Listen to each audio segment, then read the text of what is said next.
it level? It's level to me-ish. Here to help. It's all good. I was just kidding. Everybody just do I like this. that too. So, if you have your Bibles, Genesis chapter 1, I'm going to back up just a tiny baby bit.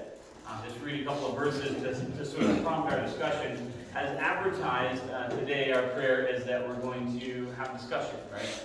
So I welcome you, and I arranged the chairs in a way so that we can maybe see each other a little bit better and have that conversation. It's just hard to talk side on to people, I think, sometimes. Plus, it's always good looking people. I want you guys to see each other, right? So, good stuff, right? Have some discussion about family and prioritization. The two things: what are your priorities, and how do you prioritize? And the old saying is, "Put your money where your mouth is." So when you say, this is important, is it really important, right? How do you show that? I'm going to start off today with an illustration. One of my least favorite phrases that is rampant in our society is safety is our first priority. It irritates me, not that I'm against safety, I like safety, but there's no possible way that it could be your top priority. As an example, take an airline. If an airline's top priority was safety, what would they never ever do? Fly. Never fly anywhere ever, right? If it's actually our first priority. So what they mean is it's not our first priority. It's really, I like the Rocket City redneck, right? It's safety third, right? Like we have a business we have to do, and then we have to take care of this, priority, and we'll do that as safely as possible, right? But OSHA, if OSHA was going to be as OSHA as they can be, they would never let you work. I mean, the safest factory is one that's never open, right? And just don't ever let humans in there. Don't ever do anything. That would be the ultimate. So we say this all the time. Safety is number one. Safety is our top priority, but we don't really mean it. Because if it were, so we joke about this in artificial intelligence.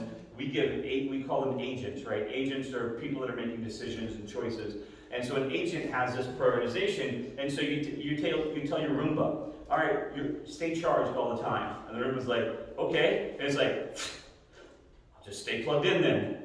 You told me being charged was my top priority, so I'm just never going to leave the outlet because that way I'm charged fully all the time. Like, okay, so go clean, but don't run out of battery. Okay, that's a totally different idea, right? Now my Roomba can wander around and it cleans until the dustbin is full, or it cleans until it finishes the task, or until its battery gets low, and then it says, oh, as a priority, I need to refresh my battery.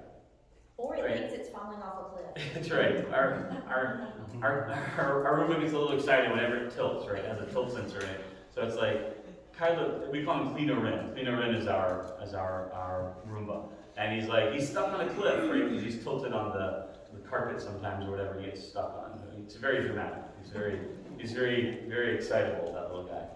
So when we're talking about prioritization and what your priorities are, I want to keep that in mind. Right? Because we often will say, it's so easy for us as Christians to say, well, God is my number one priority. And so my job is to call myself out on that idea. Right? I mean, is he? Not should he be. I think we can agree he should be our first priority. But that's not the question. Is he? Like your actual top priority? Because if you were, then that would be the first thing in your calendar every week. Right? That would be the things we eat in. Right? You guys make a commitment to be here at 8 a.m. on Sundays, which is ridiculous and awesome.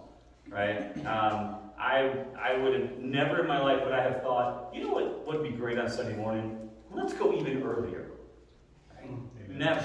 Would have never thought that. I would have been like, there's a 6 p.m. service? Let's do that, right? I'm down with that. And some of you are like, oh, I'm up at 4 a.m. anyway. No one likes you. Don't be that person. Right? I'm just kidding. You're awesome for getting up early. You're awesome. You're amazing. We're all jealous. But I am not that person. I might still be up at 4 a.m., but I'm not the get up at 4 a.m. person. Right? But it's about prioritization, right? So we chose to come to this Sunday school class because it was recommended to us. And we knew some people that were coming, and they said, it's a great class. You should come to this class. And so we got up and we're like, oh my gosh, I cannot believe it. Because we live in Canton, which isn't right here. We have to leave our house fairly early, which means you have to get up even earlier. And I'm a morning shower guy, because that's how I roll. I'm not, it's just, I can take a shower at night, and I can take another one in the morning. It's just not how I am. So that means I have to get up early and do all that stuff, right? But you commit, you do it, right? We don't put it in pencil and say, we'll see how it goes. And I don't mean now that I'm teaching this class, but I mean when we were coming to the class, it was Because it's easy when you have no one expecting you to be here to just roll back over, right? To hit the snooze button, right? And it's really, but it's like, it's probably raining out there, or cold, or dark, or something. Let's just stay into it. I'll just snooze for 10 hours, right? It's easy to do that, right? So we put it on our calendar, and we have that prioritization and say, this is on ink, right? This is in ink. Wednesday nights for the kids, right? This is important for us, so we want to make the commitment to be there. So we put that in ink, right? That's my point is not just, you can't just say it's your priority. You can't say safety is our priority and then do unsafe things, right? I always love to see people in those t-shirts that every factory makes people wear that say safety is our number one priority while they're standing on a ladder on top of a bucket, on top of a thing stretched over the, you know what I mean? Like, I don't think you know what your shirt means, right? You're saying these words, but I don't think you know what this means. And it's important. So that's what I'd like to spend some time talking about, and I really want you guys to discuss. I just want to share a couple of verses to sort of guide a little bit of that conversation. So Genesis chapter 1 starts in verse number 26. Well, it starts in verse 1, but we're going to start in verse 26. So we're backing up a little bit, because we talked about Genesis 5 2 weeks ago, we talked about Genesis 17 last week, and now we're back in Genesis 1, but we've talked about all of these all along the way. So Genesis chapter 1 starts with the creation of the entire universe, right? And it really is so cool that God says, yeah, I made the whole universe, but let's talk about you guys. I mean, Genesis chapter 1 says there was nothing, and God created everything, and then he immediately rushes to creating us, and now let's slow down and talk about you guys for the next, 66 books of the Bible, right? Genesis chapter 2, he goes back and says, all right, now let me tell the story again, so that you understand my priority. And this is what I want you to hear about God. God has priorities as well, right? And his first priority is us. He loves the planet. He created it. He loves waterfalls, and he loves birds, and he likes little hippopotami, and he loves, squids, and he loves this stuff. He thinks they're cool. He created them. He crafted them with his hand. Right? He loves the mountains and the oceans and all the things that we think are beautiful. He likes the moon, and he likes Mars, and he likes Jupiter. He made all those things. But his priority is you. And it's evident from the very first chapter of the opening of his love letter to humanity. You are my priority. And everything he does from Genesis 1 to the book of the Revelation centers around you. You.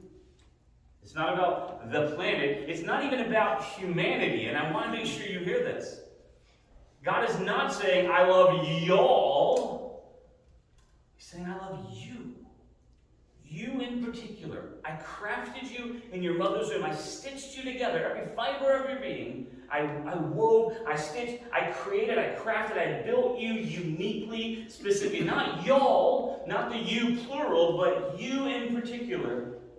I love you. And you are my priority. You matter to me. Right? One of my least favorite questions that people ask, and it's sort of a weird question, like, which one of your kids is your favorite? Now the kids have that debate quite often.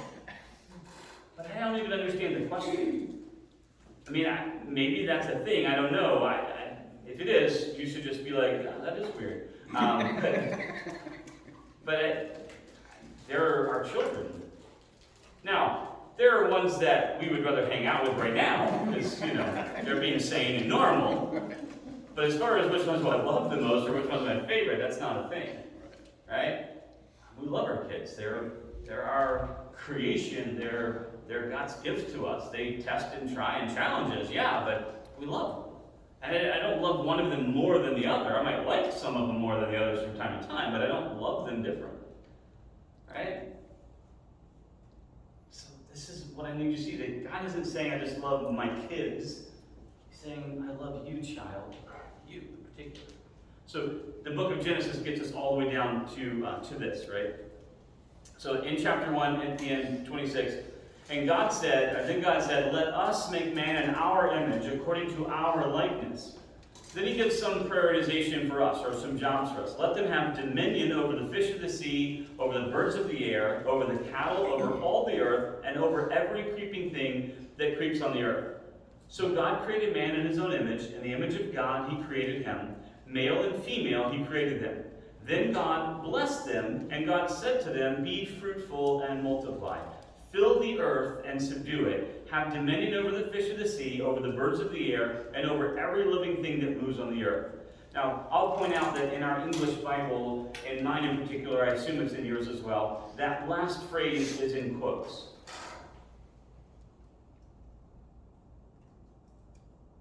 Two other people acknowledge. Thank you.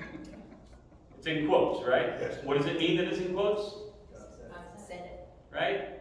This isn't like, he said something like that. These are God's actual words to us.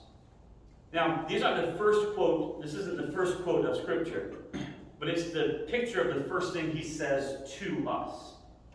Right? And what is he saying? This is my commandment. Be fruitful and multiply. Now, I don't want to exhaust myself on this topic because I've said it 19 times, and I don't want to keep backing into this every single time.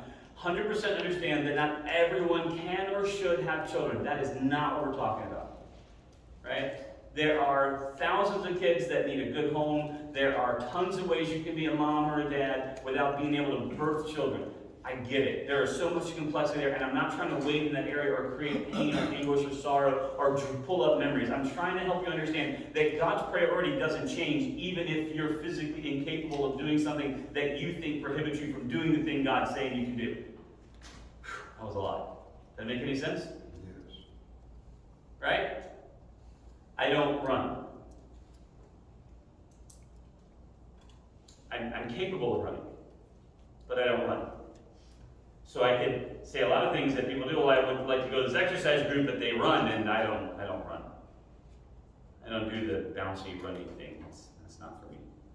I have at least 2 bad knees, so I don't run. Let's not do that. Does that mean that I shouldn't exercise? Does that mean there's not something I can do? I could ride a bike, swim, I could walk, I could lightly jog. Right? I could do a lot of things.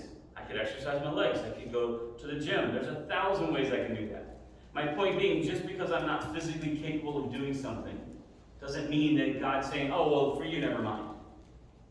When God tells you by his commandment to be fruitful and to multiply, he's not saying in the restrictive way that you imagine it. He's saying in the sense that I intend it.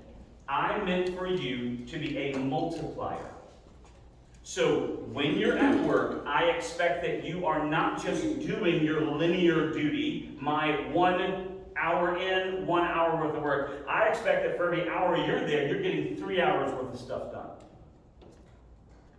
For every relationship you have, every person you talk to, I'm not expecting that 1 hour of your time with that person is 1 hour in their mind. I want every 1 hour you spend with that person to be like 3 hours of time you spend with them.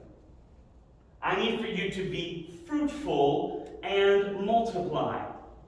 Multiply is a strict mathematical construct. Right? It's a repeated addition. It is required of us that we not just be linear people. Well, I worked 8 more hours today, and I got 8 more hours of stuff done. So did everyone else. God didn't say, be average. God didn't say here, be linear. Fit the norm. God is saying, I expect for your labor to be fruitful and for you to multiply. Not easy to do sometimes, because the world works hard to try and help you divide rather than multiply.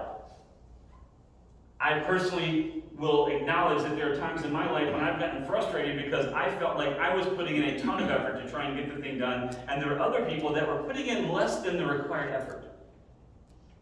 Yet, they have the same reward as I do. Right? At our university, they make, every year they make this big push and this big statement that everyone should be making the same money, which is completely ridiculous. Completely ridiculous. But they want to make that effort every time. Everyone should be doing this. That doesn't reward anyone. If you work in a location where everyone gets paid the same, I'm going to tell you ahead of time that they are slowly wearing out your workforce and no one's going to be happy. I know it's this great socialistic idea. Let's just all make the same money. But if there's no reward for hard work, if, in other words, if being fruitful and multiplying in your work doesn't produce any benefit to you, then you will slowly burn out of energy. Nod your heads. You think so? You can disagree, it's okay. But it's irritating, right? My three my three daughters work at the Y, and they lifeguard. And so my daughter Olivia started working there first, and so she was making a bit more money because she had worked and put in more time and gotten more certification, and she was making more money. And then my middle daughter had worked there for a good amount of time, had gotten a raise, and my youngest daughter had just started. Just started, right? Because she's the youngest. She's 4 years younger, she's just started. They decided at the YMCA that they were going to pay everyone the same flat amount. So two daughters got a good, nice bump up, and shockingly, they thought it was a great idea. But my oldest daughter, who was already making more money than that, was demotivated, who put in all this extra effort, did all this extra work. She was like, why did I do all that? The question she asked me, well, why do I put in all the extra effort? Why do I do all the extra stuff? Why am I doing this if everyone's getting paid in? And they don't even show up for their shifts, or don't even do their part, or they even do whatever. I was like, wow, hold on to that lesson. Right? Hold on to that lesson for a long time. My point is, I don't want you to read this and be like, oh, God wants you to have a bunch of kids. So if you don't have a bunch of kids, you're going, and I know that I have 5 kids, and so your immediate perception is, well, he has 5 kids, that's what he thinks everyone should do. 100% no. That is not what I think. In fact, I would be just as convicted of myself to say that why did we only have 5? I know some of you are like, 5's a lot. We're like, yeah, we know. We have 5. We do know how it is. But why didn't we have 10? It's amazing having kids. Having kids is incredible. It's an incredible opportunity. So I could just as easily convict myself about only having 5, and some of you are like, 5 is a lot. Especially if you know they're related to me. Imagine this loud and this energy times 5. It's a lot. My wife loves it because she's crazy. But that's not at all what I'm talking about. I'm not talking about having 1 kid or 3 kids or 5 kids. I'm talking about the way we express kids. I love all of you from the depths of my heart. So if this hurts your feelings, please just know that I love you. Can I ask a huge favor on behalf of all humanity? I don't care what the circumstance was. Please don't ever refer to your child as an accident, or a surprise, or even a happy little surprise. Because the whole time that kid grows up, they will hear their whole life that they were a surprise, which they understand is code for unexpected, which they will translate as unwanted. We know what you meant, and it's clever, we get it. If there's a gap of 10 years between your youngest and your next youngest, we all know what happened. It's mathematically improbable that you're like, you know what? Let's go for it. We understand. But do you really undervalue that child because of it? In my experience, those kids get treated like grandchildren. And they get spoiled rotten, and they're the best, most favoritist ever. Right? So don't call them surprises. Do you get what I'm saying? Like, being fruitful, certainly that's a part of it. But that is not the point of this. The point of what God's commandment is to say what you do should produce fruit. I am not a farmer. I am not a planter of things that grow. I could kill a plastic plant. 100% clear. I shared with you before, one of the greatest gifts I ever got from someone was this incredible flower. And it was like this unbelievably precious flower. And I was like, you will have to keep that in your office for me because it will die. Right? I was like, he said, no, all you did, he gave me instructions, he gave me special food for it. I was like, yeah, you just need to keep it in your office. I will come visit it. I just want visitation rights to my flower that you keep in your office as a show of my gratitude for all the work I did for you, because it will die. Right? It was this really incredible, incredible flower. Be fruitful. What I do should produce an exponential increase. So if I have a job where I literally just punch the clock and all I do is grind and then I quit that day, clock out and go home, that is not the kind of God-honoring thing that I need to do. If that is the sum total of my labor, is a linear progression of time, I punch the clock, I serve my time, and I escape, then that is not fulfilling God's commandment of being fruitful and multiplying. I've had jobs where I swiped the clock and I felt like I produced in exponential results in that time. And I've had jobs where I got paid big salary and it was not fruitful and it wasn't multiplying. So this is not about hourly versus salary. That's not the point. It's not about how much it is either, right? It's about understanding that my duty is to the Lord and not to my boss. Is this making some sense? To be fruitful and multiply. This is the commandment. It's not just about, hey, have some kids. It's about build something that matters. Build something that increases in value. Right? I love it. We have people that grow tomatoes, and they love to grow tomatoes. But I personally don't think, this is just my opinion, I don't grow tomatoes, so I don't get to say. But I don't think that they enjoy those tomatoes nearly as much as they enjoy sharing them with other people. Do you follow what I'm saying? Like, it feels like that's the thing you enjoy the most. Like, man, I have too many tomatoes, come get some. Right? And people are like, here's some tomatoes. Oh, I brought you a bag of tomatoes, right? It's so awesome. Like, that's so cool. That's that part of being fruitful and multiplying. That's just a literal version of it. But imagine a more practical version of it. When we make it army food at our house, right? Because if you're going to make for 7 people, you might as well make for 100. It's the same, right? If you're making for 1 person, maybe it's small and easy. But once you get past 2, you just might as well make the biggest pot of chili or spaghetti that you can and just freeze what you don't eat and have some later, right? Why not take some leftovers and share them with other people? You know, there are people we have people in our classes, people in our church that are home with COVID, that are home with surgery, that are home with whatever. Just swing by and give them a meal. That's being fruitful and multiplying. Are you tracking this? I remember the church where Christy and I met. There was a sweet older lady, and she was single at that point. She was a widow. And she was an older lady, and she loved to go to the grocery store, and she loved to tell me every detail about her trip to the grocery store. And she would tell me things like, you know, green beans were $2.63. And I apologize, I have no idea what a can of green beans costs, so I don't know what to say. Like, should I be like, really?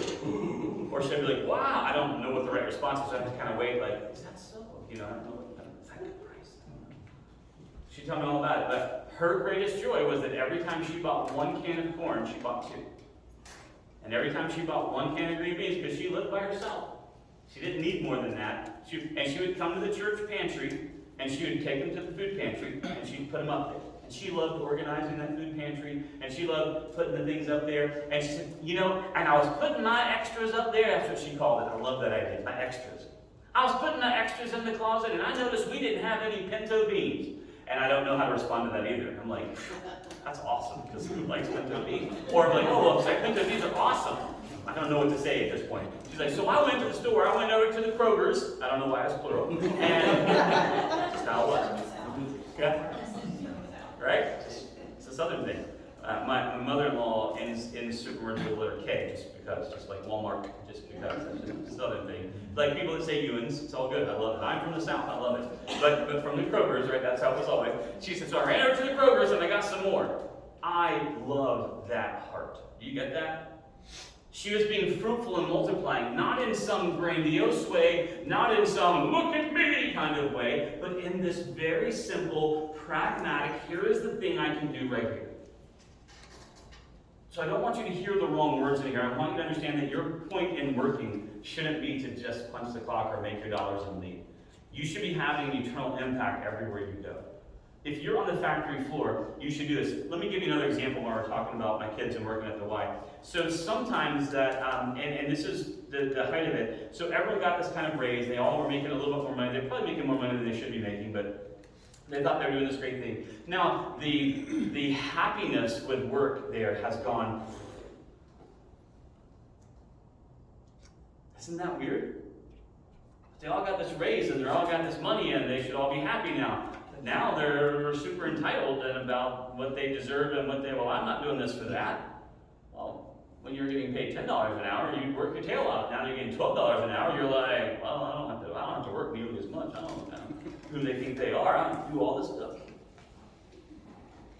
But my daughter Hannah, the youngest one, she said, you know, I try to tell them, like, you guys should be grateful. right? You should be happy. This job is nice and it's a pretty easy job, and you get to be outside and it's a lifeguard. It's cool. You're having fun and you're doing this stuff. And we did this and we did that. Like, hey, we got a tennis ball. No one was there, so we're throwing the tennis ball from lifeguard stand to lifeguard stand. And she said, I'm just trying to encourage you because they're all frustrated about this, that, or the other thing. And I was like, that's an example of being fruitful and multiplying. That she's trying to get her good attitude to be contagious in the midst of a sea of bad attitudes. Do you guys track that? Right? This is what I'm trying to get us to see. Be fruitful. Fill the earth and subdue it. Fill the earth. The very opposite, right? I talked about this that people are always so worried about our planet. We're taxing the earth. We're overpopulated. And as I say all the time, those studies always come out of the University of Shanghai, or they come out of the University of New York City, or somewhere. They do not come out of Bozeman, Montana. They do not come out of New Zealand anywhere, right? You could take all the people on the planet Earth and you could stack them in Jacksonville, Florida, and it would be just fine. All the people on the globe, that would be fine. It is not, don't fall for the hoopla that our earth can't sustain. Now, should we be good stewards? Yeah, literally that was God's commandment to us. Dominion doesn't mean lordship in the context of be whatever you want and just shoot buffalo from the train and burn down forests for fun. That is not what being a lord or being a steward means. Right? Having dominion means you take responsibility for all those things. So I love that there are companies that cut down trees to make paper, and every time they cut down one tree, they plant 2 trees. That's a sustainable idea, right? That's a reasonable, sustainable idea. That's what we're talking about. We're not talking about clear-cutting forests because it's fun, right? I mean, that's how we started the whole Dust Bowl thing. That's how we tried to wreck the entire Midwest, right? It's like, hey, what if there was no soil? That'd be kind of fun. Let's try that. Right? We're not thinking about what we're doing, right? That's not what this is not a license for us to ruin the planet. But don't let someone fool you into thinking that the earth is overpopulated. That's the dumbest thing I've ever heard in my life. Right? It's not. For some unknown reason, we choose to cluster in ridiculous ways. We think China is overpopulated because there's so many people, but it's only in these city centers. There are parts of China you wouldn't even recognize as being China, because they're these lush, incredible, just like there aren't any people anywhere in the picture you can see. It's incredible. But people love to cluster in the city. I don't know if you've been to New York City. Some of you are like, I like visiting there. That's okay. But would you want to live there really? Like, really live there? Really? Like, oh, I parked my car in a good spot. I'm just going to walk everywhere now because I don't want to give up my really good parking spot. I think you don't understand why you own a car, right? Fill the earth. Subdue it. That's our job, right? Multiply, do that. That's just what he's asking us to do. All the animals, and we should take care of them, right? This isn't a tree huggery, save the baby whales kind of thing. Nothing's more important than human life. And if we're wasting energy trying to save animals and we're still killing baby humans, we're not getting anywhere. We have not made any forward progress. It's a ridiculous claim that we think we can extinguish human life and then we can fight tooth and nail to save other animals. By the way, we can do both, just for clarity's sake. Right? So one of my favorite things is, I don't know if you guys know who Ken Ham is, but Ken Ham founded Answers in Genesis. They have the Creation Museum, and they have the Ark Encounter. And if you've never been, you should just go. It's another story for another day. You should go see those things. You should bathe in that ministry. It's incredible.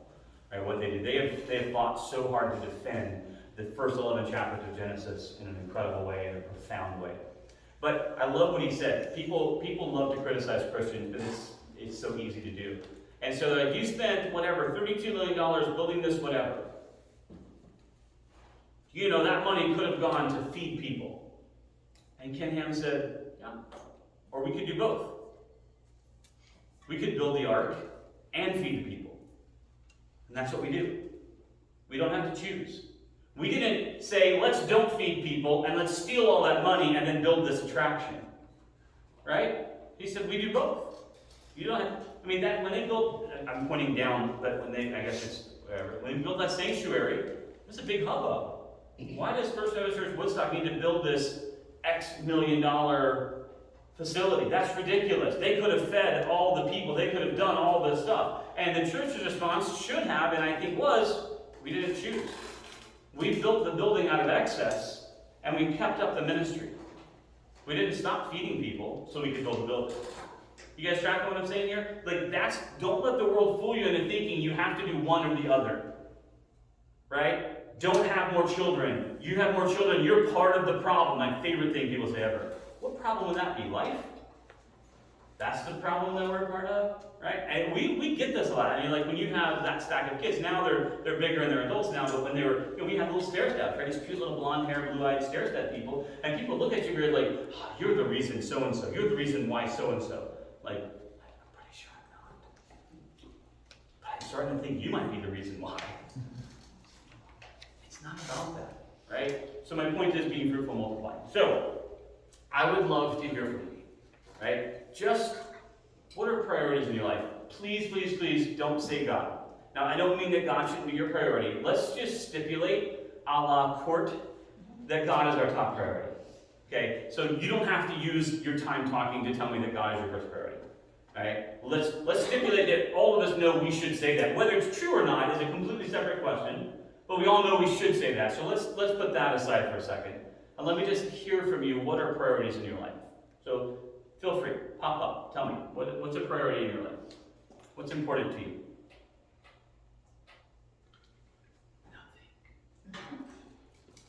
For me, it used to always be making sure that I was providing, right? Okay. That everybody had what they needed. Now that our oldest is 15, the numbers of years of being at home before she moves out getting less and less. It's more about finding ways to spend more quality time together and cherish those last years before they go off and do what they want to do. All right, so that's good, right? That's the balance, right? That's this balance of providing, but also recognizing that providing resources isn't the same as providing yourself, right? It's a hard balance, right? It's really, really good. Thanks for sharing. That's really awesome. Other priorities?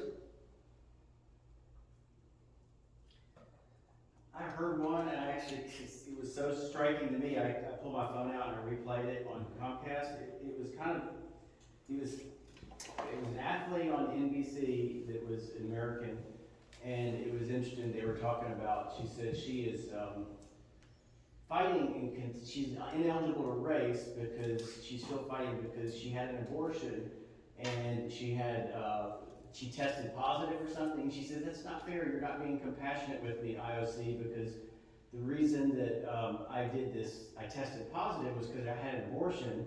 And I'm thinking, well, she's complaining about the compassion of the IOC, not letting her race in something, and yet you can flip it around and say, well, what about the compassion you're showing? And anyway, that was not my personal experience. But it's a prioritization issue, right? I mean, it's a hard situation. You spent your whole life training for a race, you get pregnant, and what do? Right? I mean, you can't, having a baby is not, even if you're an athlete, is a travail.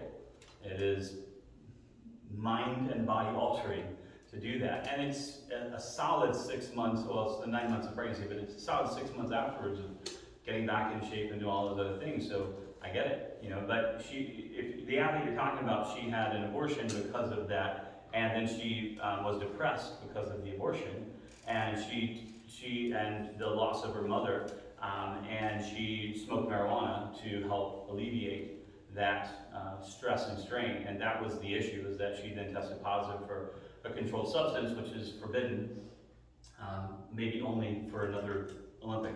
But at that time was forbidden for her, and so she tested positive. But kudos for being honest about it, at least. But yeah, that was her point. Was look, it was a mentally stressing, taxing time. You should give me a break because of that. You should be compassionate. Yeah, you should be compassionate on me. And your point is well received, right? Like that's the opposite of compassion. Right? It is tough, right? These are tough situations. But this is kind of like I want to hear from you because I want us to talk about the real world, not this fictitious world that we draw up in Sunday school sometimes, but what's really are your priorities? I think myself is a priority. Yeah. I'm not saying it's a good priority, but it's not a bad one. It's right? real. It's real. I think we all have this me attitude. Whether we want to tax it or get drug into this conversation, the decision that Simone Biles made about her Olympics is going to be a topic of discussion and debate for years to come, right? If you're not familiar with it, I can't imagine how you couldn't be. But she decided to withdraw essentially because of mental struggles, right? Mental anguish over things. And I feel that. I totally get when you build someone up to that point, the level of expectation, and the Olympic Committee kind of saying, we're not going to score your highest stuff as a high number because that's other people can't do it, so it's not fair, which is probably my favorite statement. If you ever understand anything, like, do you guys know Citius Altius Fortius? Do you guys know the Olympic motto at all? You guys know that? Did I just speak Latin and you never heard it before? Citius Altius Fortius? No? Higher, stronger. Yeah, faster, Faster. higher, stronger. That's it. That's the actual motto of the Olympics. But then they were like, but you're too high and too fast and too strong. So I was like, I'm sorry, I'm struggling a bit with that one. But so she made a decision, and she's been very vocal about it and public about it, and it's really hard. Anyone who's had mental struggles, which would be all of us, by the way, you know that there's two hard parts of it. First, the actual struggle, and second is how you tell people, how you do that. In fact, frequently, the mental strain and stress and the mental issues you're going through are exacerbated because you have to tell other people about them, right? It creates this downward cyclone I keep talking about, right? This downward spiral. But it's interesting, you know, it's not, you said I maybe shouldn't be a priority, but it has to be, right? So I told you guys we do nerd stuff, and Isaac Asimov is a science fiction writer, but he came up with these 3 laws of robotics, right? 3 laws of robotics. And if you've ever seen any movies about AI, they've come across these things. But the 3 laws are this. First, a robot shall do no harm to a human, nor through inaction allow a human to be harmed. Rule number 1. So don't hurt people, or by not doing something, allow someone to get hurt, right? If the bus is coming and the person's in the way, you should push them out of the way, right? Even though that's not your direct actions causing it, you see it and you could prevent it sooner. All right. The second law of robotics says you should obey every lawful command, or every command, except those that violate the first rule. Making sense so far? The third rule, this to your point, is preserve yourself, right? Except where it violates the second or the first law. So when Asimov did this, it was really interesting because he embodied those ideas in an AI, in a robot, then you can talk about them objectively. But he was really not writing about robots, he was really writing about us, right? So I tell people this story all the time, like, am I a good parent? Here's the question on the floor, am I a good parent? One day, my son wouldn't obey, so I dislocated his shoulder. Good parent or bad parent? Please say bad parent. Don't hesitate there. Come on, man. Now, there's more to the story. Allow me. In the street and you grabbed his arm and you dislocated his shoulder. Allow me to elaborate. Literally exactly the situation. You're right on it. We're at Walmart. We have more than one child. We're getting out of the van. The van is tall. The kid is small. I'm like, I set kid number 1 down. If you have more than one kid, you know you've done this. Yes. Stay right here. So stay right here, stay right here, stay right here. Don't walk away. And I'm getting the other kid out, and I've got this one in midair, and that one starts, I can't put that one back down. What do? Stop, you're not supposed to be. And so I can see over the van, and I can see the car, Walmart parking lot, coming 98 miles an hour down that road, and they will not see that child before they hit it. And so I finally set child number 3 down, grab child number 1 as fast as I can, and pull him back to me. And it didn't dislocate his shoulder per se, but it really, really hurt his shoulder. Now, having heard the story, because if I hadn't done that, there's no question he would be dead. Right? No question about it. Because that person, look, they shouldn't have been speeding in the parking lot, but there's no chance they would have seen that kid coming out. Because now he's boogieing, because I'm chasing him, now he's going to run away from me. Now, he was only trying to run around to get to mom. But it doesn't matter. Once you run out there, they're not like, oh, I'll hit you softer because you were going to mom, right? That's not how it works. Right? So you do that. So now the question becomes, am I a bad parent? And all of us are like, oh, okay, no, of course, obviously that was your only choice. Right? Given the choice of maybe hurting their shoulder or letting them die, yes, please hurt their shoulder. Right? That makes sense. You guys understand that context, right? So what Asimov was writing about in this existential way, right? He's talking about, we talk about robots because that's easy, but what is our internal calculus? If you're not familiar with the trolley car problem, you should be. The trolley car problem says you're driving a trolley car, the trolley car is coming down the tracks, and it has to go right or left. And if you go to the right, you run over 3 nuns in the crosswalk, and if you go left, you run over 2 small children playing on the track. What do? right? And it's a thought exercise meant to make you have to decide, how do we have an internal calculus, right? What is our calculation that we say when we go to make this decision? Because we do that kind of stuff all the time. You're driving your car, the car in front of you stops. What is your first reaction? Right. Hit the brakes. You're not going to stop in time. What's your second reaction? Swerve. Right or left? Yes. What? There's all the things. Right. Right or left? Depends on what side of the road you're on. But you make a decision, right? You make a decision. Now, you said it right. Well, I might swerve left if I'm in the leftmost lane and I know there's an emergency lane there. I might swerve in there. I don't own the emergency lane, but I'm willing to take a bet because I know there's cars to the right of me. I don't have time to look to see if there's room over there, right? Right? But you have an internal calculus that says, I'm going to crash. How can I mitigate that risk? Right? Hit something soft. As I tell my children, if you run off the road to the right-hand side when you teach them to drive, it's okay. I am happy to buy new mailboxes.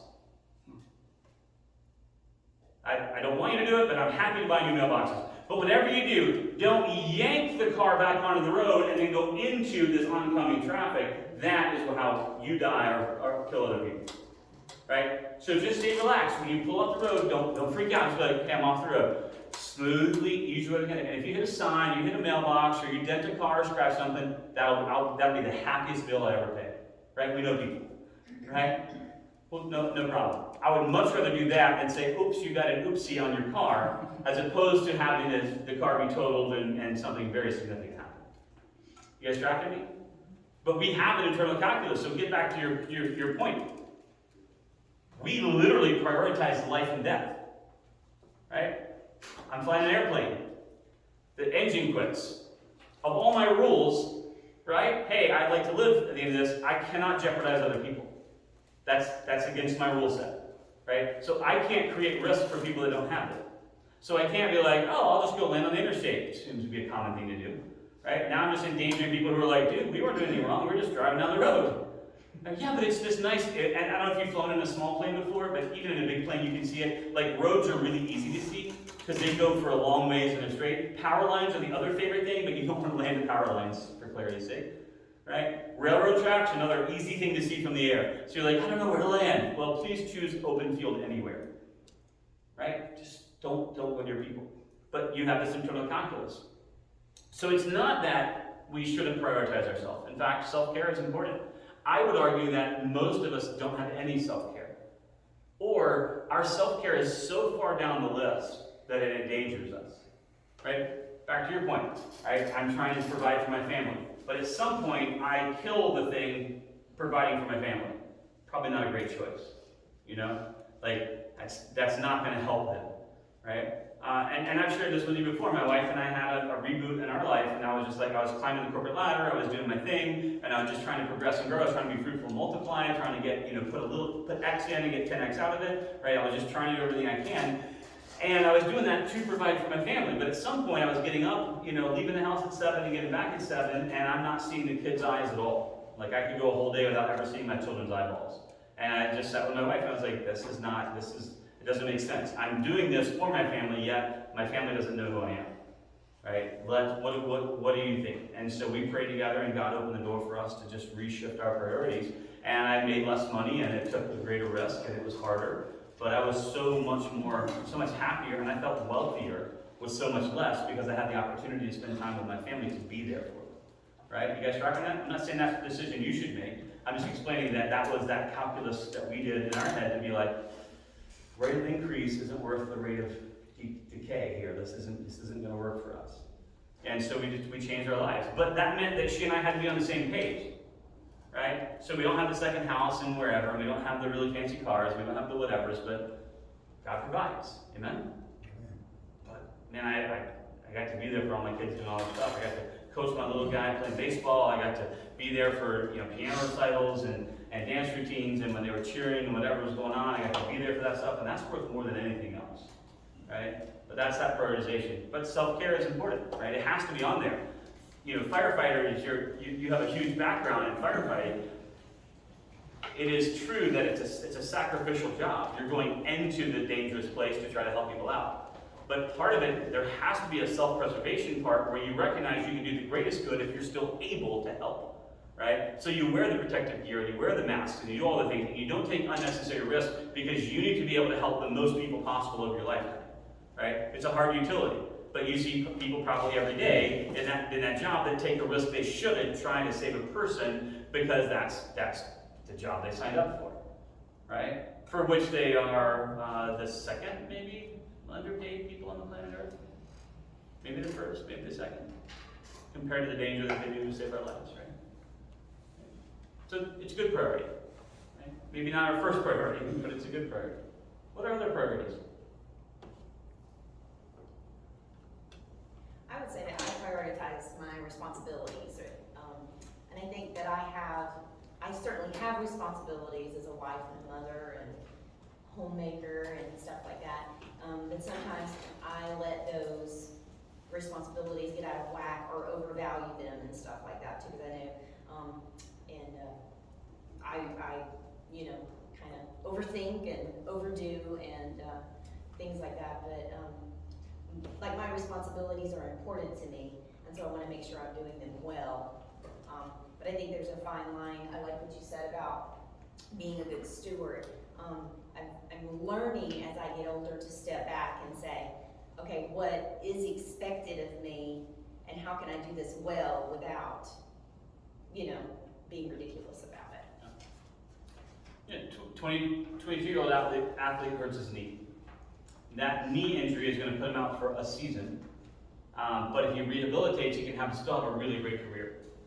But if he comes back too soon or too early, he can actually decimate that career because of that. You guys tracking that? And sometimes I think that's a good example. Like, we disable our future us because we sacrifice it for our present us. And I think that's kind of what I was talking about, that self needs to be a part of that. You have to have realistic expectations about what you can and can't control. Otherwise, you can be a slave to your responsibilities, and they can own you, and that reduces your value over time, right? And I love y'all's posts on social media. A lot of us in this class are dealing with the loss of a mom or a dad or a loved one, and it's hard because you have this anniversary that comes up, or a birthday that comes up, and it's hard. Like, what do you do? How do you memorialize that? What do I try to ignore it? I mean, I'm not ignoring it, but I don't really think about it because I don't want to drag myself back to where I was, but how do I handle the situation, right? The first whatever since they passed away, the first this thing or whatever. And you have to be really careful, because your mom or dad or brother or sister or child would never say, you know what, I hope you're miserable for the whole rest of your life. Can we nod our heads to that? All right, let's make that a little easier. If God called you home, who would you want to be miserable around you? Your husband or wife? Your mom or your dad? Your children? Yeah. Okay, please miss me. As I asked my wife politely, like, give me 3 days. I mean, just be like, yeah, Sim, we're going to miss him, whatever, before you just move right on to life. But please do move on with your life. The last thing I would want for my wife and for my kids to do is to spend time frozen in place, paralyzed to move on and enjoy their life. That would defeat the entire purpose of everything I live my life for. You guys follow that? Okay, again, give me 3 days. I mean, come on, don't be like, yeah, whatever. Right? But move past that. Let it be a cherished memory that you had. When I was a kid, I climbed this tree, and that tree was at least 150 feet tall. And I remember getting up to the top of that tree, and the wind would blow. It was just so awesome. You sit in the tree, and the wind would blow you. The sun was beaming down. The clouds were moving. And that was like the coolest feeling ever, right? And I love that memory. The memory of that is incredible. Then you go back as like a 15 or 18-year-old or 20-year-old, and that tree's like 30 feet tall, and it's not that big and interesting, and you're like, until it ruins the whole thing. That's not what people want. People don't want you to sacrifice the rest of your life memorializing something that isn't the part they want you to remember. Right? I have my little feeling about roadside memorials, and if you're a roadside memorial person, I'm not trying to call you out. I just want to explain to you that you are putting yourself in a place that's so dangerous that it costs someone's life already to memorialize someone dying at that exact spot. There are 1,000 ways you could memorialize that person that are safer and better than that. memorialize their life, go to the place they loved being, and put up a plaque, put a park bench up and be like, man, this is, if she were alive today, this is where she would love to sit and look at the mountains. Do you guys follow the difference here at all? Like, I'm not trying to correct your behavior or something, I'm just trying to make sure you understand being fruitful and multiplying. This self-preservation is not just about having a lot of kids, it's about understanding that our life priorities actually dictate what our future selves are going to be.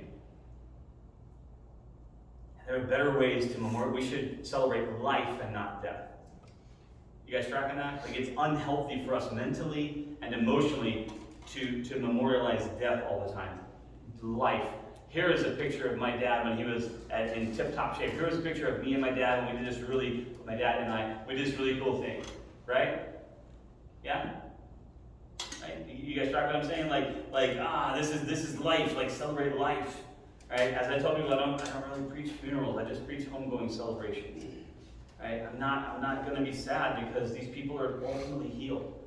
They're forever happy. I'm not praying anyone back from heaven for those moments, right? I'm glad they're where they are. I'm looking forward to going there, but I don't want them back here, right? And that's, just think about it from that perspective. They want you to be happy and enjoy life.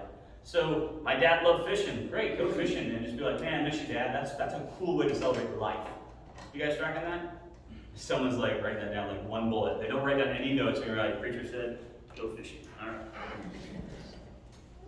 So let me shift our conversation because I think some of us share priorities. I want to hear more from you, but how do you prioritize then? So how do you take this priority that you guys are mentioning and how do you actually prioritize it? You guys understand the difference, right?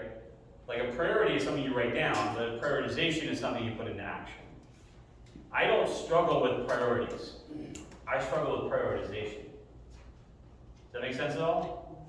Right? It's just like understanding weight loss. Like I get the math of it. That's not the mechanical act of losing weight isn't the hard way. It's the practice of it that turns out to be the sticky wicket, as it were. Right? The actual probably, yeah, but I'm hungry. That's my favorite line. Like, well, I wasn't gonna eat that much, but then I was hungry. Like, yeah, that's how it works when you're trying to lose weight. But I don't like being hungry. Is it a priority or prioritization? Right? That's tough. Changing your life. What are some ways, how do you prioritize the things that are important in your life? I have one, it wasn't mine, but my son was watching an old episode of Ninja Warriors last night. Yeah. And the person on there had donated a kidney, but then they were able to train. And so, I mean, thinking about it, his was others.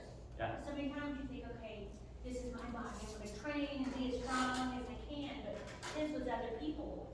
And so he gave the kidney, and he was still able to train. It's incredible. Yeah, kidneys, they keep them in a very uncomfortable spot. So donating a kidney is a cut person in half kind of thing. So if you try to be an athlete and go through something like that, you really put yourself second for sure. But what are some ways, how do we prioritize? Tell one of my wife, those who know my wife Earlene. Since she's not here. She's not here. We're recording this, we got you. Yeah, so for any of y'all know my wife Earlene, she is very sweet and very kind, but she's not really outgoing from the standpoint of like, there's somebody we gotta call, like we're supposed to meet some people in town from out of state, and she's not feeling great, so she wants me to make the call. I'm happy to do that. So I'm leaving our subdivision this morning. She's getting better. Just praise it, feeling better. And I'm thinking as I'm leaving the subdivision, Tuesday night I'm gonna be with her in something that is a brand new experience that God's been preparing us 20 years for.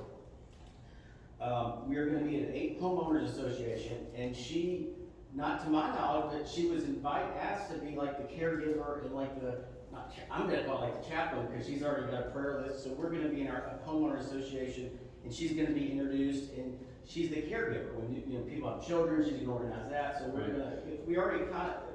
I felt like a prayer walk a few years ago. I would go through people's house, not through your houses. That's not good. Prayer warrior / stalker. So I'm praying for sometimes when I see out. I know. I'm outside your window praying for you right now.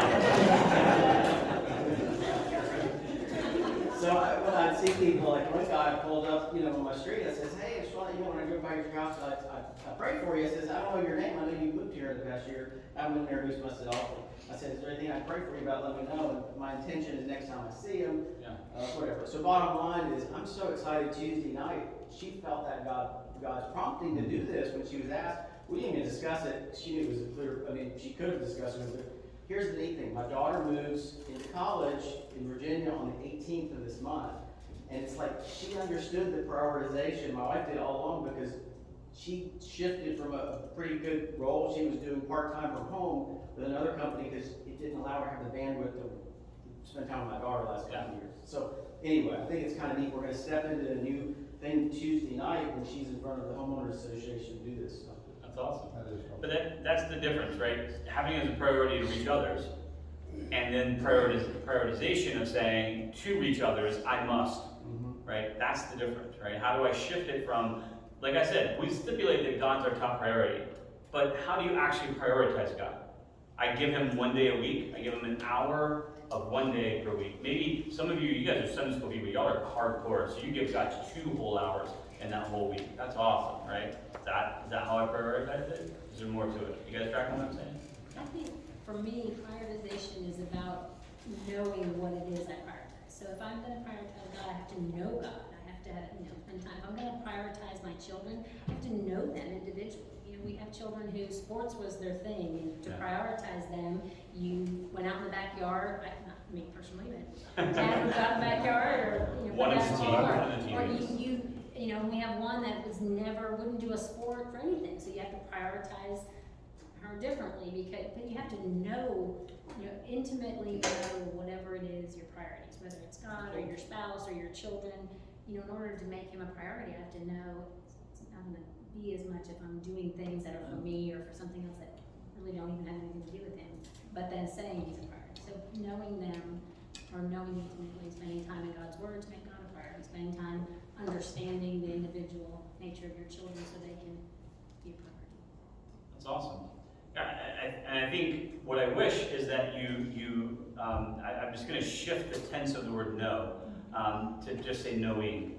And the reason I say that is because 2 people are changing in the relationship. When you're trying to understand your kids, 2 people are changing there. You and your child, right? And we sometimes forget that. We kind of think like, oh, I'm the 21-year-old who started having kids. Now I'm a 40-year-old, 21-year-old, and it's not the case. Your life has changed also. The way I relate to that kid has grown up. Yeah, but I've also changed. I mean, our oldest son is 22, so we've been parenting kids for 22 years now. That's different.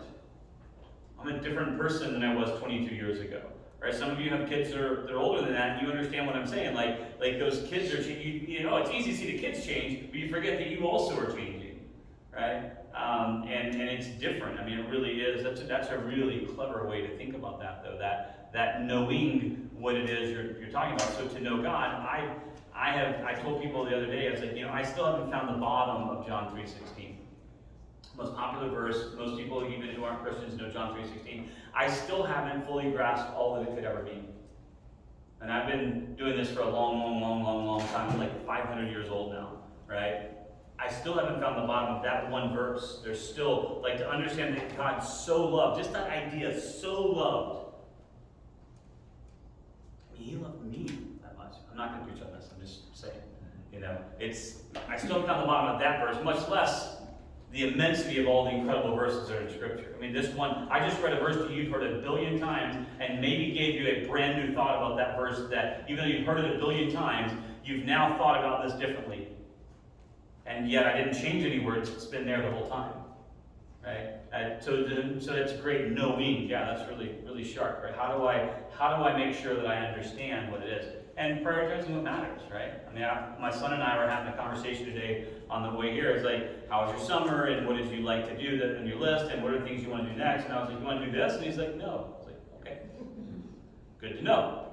Mark that one off, right? Maybe we should do this instead. He's like, I'm not really interested in that. Okay, what are you interested in? And then I just reversed the question, and now he told me 20 things he's super interested in. I'm like, great, let's do more of that, right? It does take an act. It does take a conversation. It's really great. What are other ways we prioritize? I think accountability is a major motivator for moving from a priority to prioritization. Yeah. I'll just give you an example. In our office space, we didn't know this necessarily that everybody wanted to do, but we all have weight on our mind, or maybe it's like, a little something. Anyway, but as a priority, but if it's just you, sometimes you're like,